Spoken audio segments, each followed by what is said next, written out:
নমস্কার বন্ধুরা, আমার চ্যানেলে আপনাদের স্বাগত। আজকে আমি আপনাদের শাপলা ফুলের বড়া বানিয়ে দেখাবো। প্রথমে আমি শাপলা ফুলগুলোকে জলের মধ্যে সুন্দর করে ধুয়ে নিলাম। এরপর শাপলা ফুলগুলোকে সুন্দর করে কুচি কুচি করে কেটে নিচ্ছি।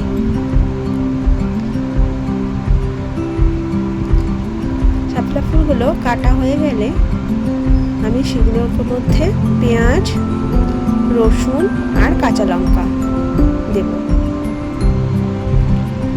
পেঁয়াজ, রসুন এবং কাঁচা লঙ্কাগুলোকে আমি ছোট ছোট করে কেটে নিলাম।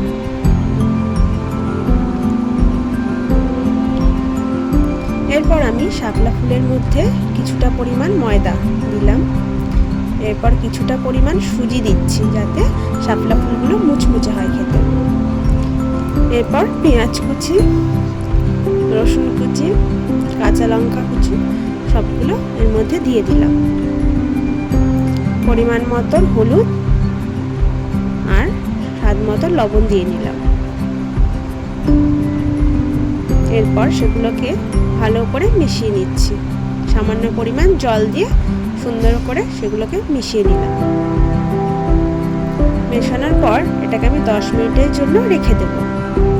10 মিনিট পর এর মধ্যে আমি সামান্য চিনি মিশিয়ে নিচ্ছি। এরপর আমি কড়াইতে তেল গরম করতে দিলাম।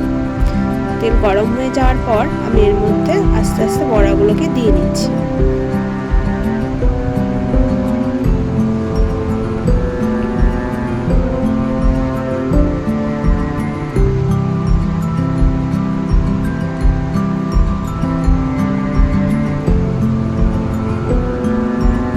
বড়াগুলো সব তেলের মধ্যে দেওয়া হয়ে গেল।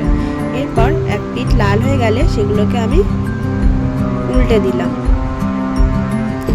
এবার আমার বড়াগুলো ভাজা হয়ে গেলে আমি সেগুলোকে তুলে নিচ্ছি। বন্ধুরা, আপনার যদি রেসিপিটা ভালো লেগে থাকে প্লিজ আমার চ্যানেলকে সাবস্ক্রাইব করে দেবেন।